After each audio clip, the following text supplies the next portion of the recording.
चत्र पाठ का नाम है भाव या मनोविकार।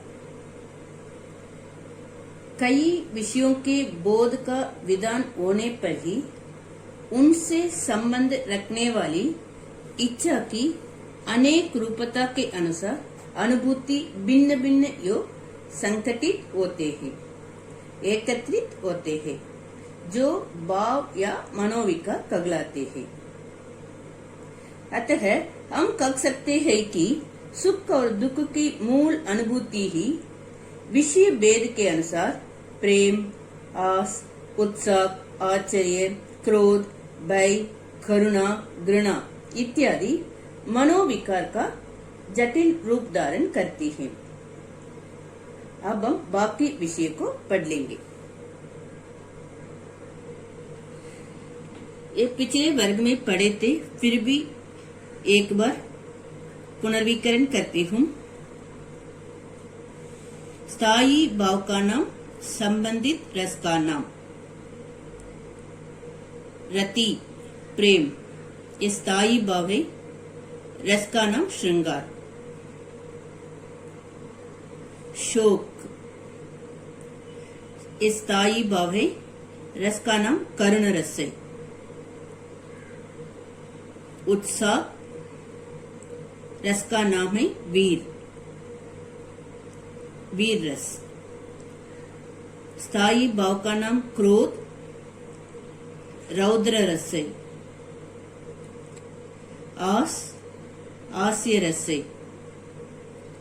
भय ये स्थायी भाव का नाम है, रस का नाम है भयानक रस। स्थायी भाव का नाम घृणा, संबंधित रस का नाम है बीभत्स। विस्मय ये स्थायी भाव का नाम है, संबंधित रस का नाम है अद्भुत। निर्वेद संबंधित रस का नाम है शांत। ये सब स्थायी भाव का नाम है। और एक बार पढ़कर दिखाती हूँ।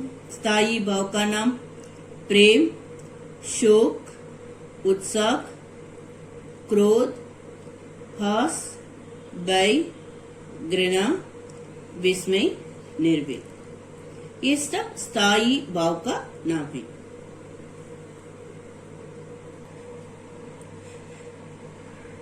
हम कह सकते हैं कि सुख और दुख की मूल अनुभूति ही विषय भेद के अनुसार प्रेम, आस, उत्साह, आश्चर्य, क्रोध, भय, करुणा, घृणा आदि मनोविकार का जटिल रूप धारण करते हैं। जटिल करते कठिन रूप धारण करते हैं। मूल अनुभूति क्या क्या है? सुख और दुख। विषय भेद के अनुसार स्थायी भाव प्रेम, आस, उत्साह, आश्चर्य, क्रोध, भय, करुणा, घृणा आदि मनोविकार का जटिल कठिन रूप धारण करती है।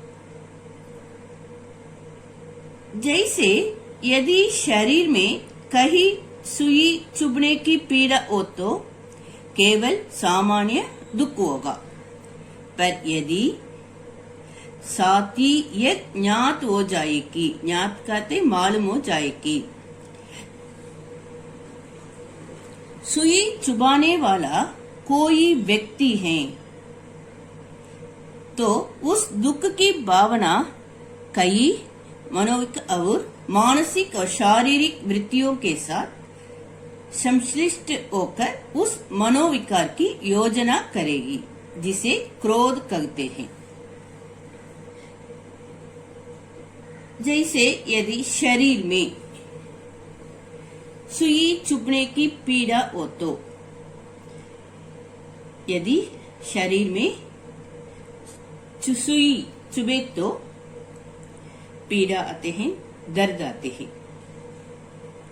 ये पीड़ा के कारण, दर्द के कारण दुख होगा। और एक बार बताती हूँ, यदि शरीर में कहीं सुई चुभने तो पीड़ा आएगा, पीड़ा दर्द आते हैं। ये पीड़ा और दर्द हो तो केवल सामान्य दुख होगा, ये सामान्य दुख है। पर यदि साथ ही एक मालूम हो जाए कि सुई चुभाने वाला कोई व्यक्ति है, कोई व्यक्ति के कारण ये सुई चुभ गई, ये विषय मालूम हो गए तो ये दुख की भावना मानसिक और शारीरिक वृत्तियों के साथ संश्लिष्ट होकर माने मिला होकर उस मनोविकार की योजना करेगी जिसे क्रोध कहते हैं। उस व्यक्ति को देखकर उस व्यक्ति से क्या आते हैं? क्रोध आते हैं। इस तरह यदि शरीर में कहीं सुई चुभने तो पीड़ा या दर्द आते हैं, ये सामान्य दुख है। ये पीड़ा के कारण, दर्द के कारण दुख होता है, ये साधारण दुख है। लेकिन यदि ये सुई चुभाने वाला कोई व्यक्ति है, एक विषय मालूम हो जाए तो कोई व्यक्ति के कारण ये सुई चुभ गई, ये विषय मालूम हो गए तो उस दुख की भावना, ये पीड़ा और दर्द के कारण आए ना दुख की भावना, ये दुख की भावना मानसिक और शारीरिक वृत्तियों के साथ संश्लिष्ट होकर मिला होकर उस मनोविकार की योजना करेगी जिसे हम क्रोध कहते हैं। रौद्र, इधर देखिए ये तस्वीर में क्रोध रौद्र रस से गुस्सा आते हैं। क्रोध है, ये क्रोध में किस तरह करते हैं?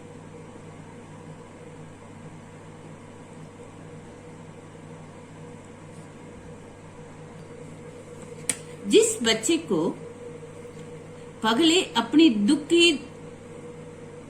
का ज्ञान होता था, जिस बच्चे को पहले अपने ही दुख का ज्ञान होता था, बच्चे को पहले दुख का ज्ञान होता था, सुख और दुख का ज्ञान होता था। बच्चे को, जिस बच्चे को पहले अपने दुख का ज्ञान होता था, बेमेल असंलक्षण क्रम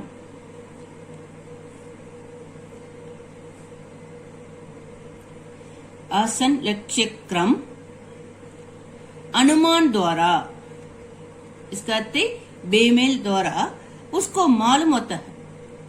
अब बालकों का कष्ट या रोना देखकर भी एक विशेष प्रकार का दुख होने लगता है जिसे दया या करुणा कहते हैं, सिंपैथी कहते हैं। जिस बच्चे को पहले अपने दुख का ज्ञान होता है,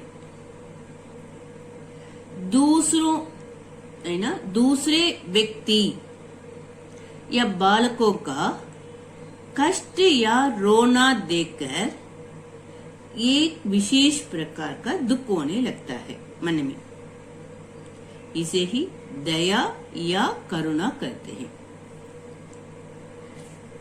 दूसरे व्यक्ति के कष्ट या रोना देखकर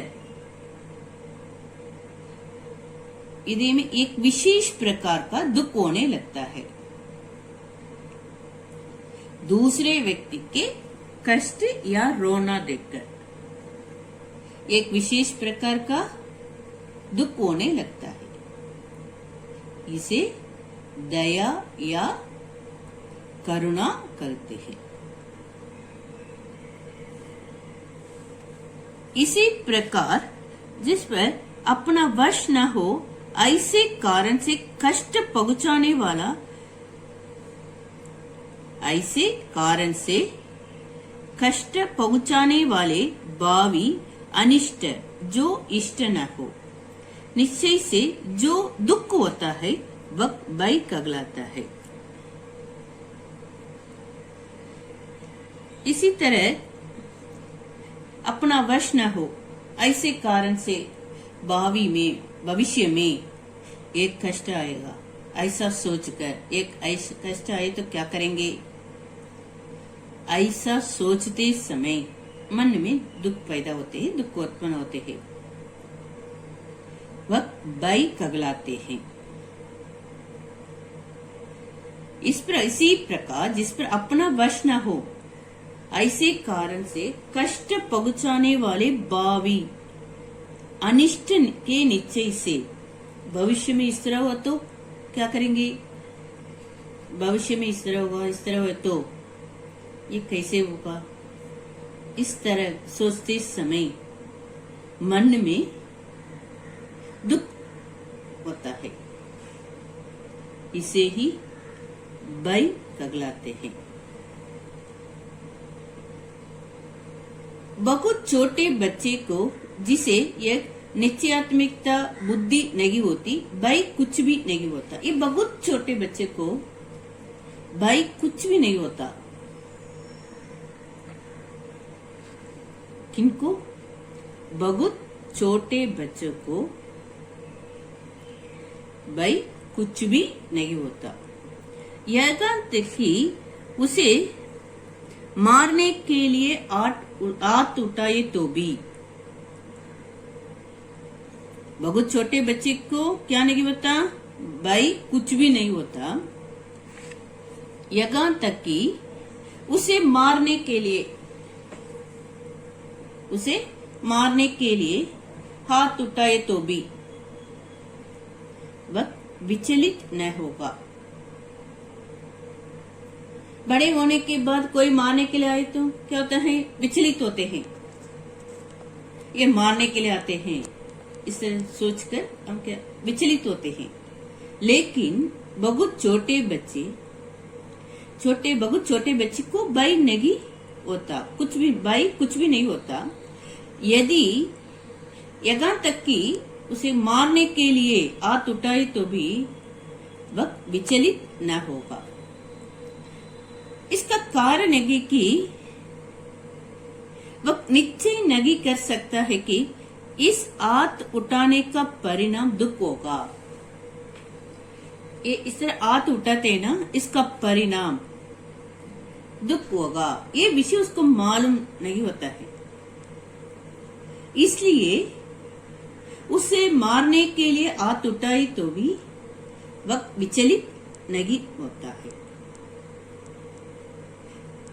उसे मारने के लिए हाथ उठाए तो भी वह विचलित न होगा। इसका कारण है कि वह निश्चय नहीं कर सकता है कि इस हाथ उठाने का परिणाम, ये हाथ उठाने के लिए मारने के लिए आते हैं ना, इसका परिणाम दुख होगा। ये विषय उसको मालूम नहीं होता है। इसलिए उसे छोटे बच्चे के हृदय में बहुत छोटे बच्चे को भय कुछ भी नहीं होता है। उसे मारने के लिए हाथ उठाए तो भी वह विचलित न होगा। इसका कारण है कि वह निश्चय नहीं कर सकता है कि इस हाथ उठाने का परिणाम दुख होगा। अब समझ में आ गए ना?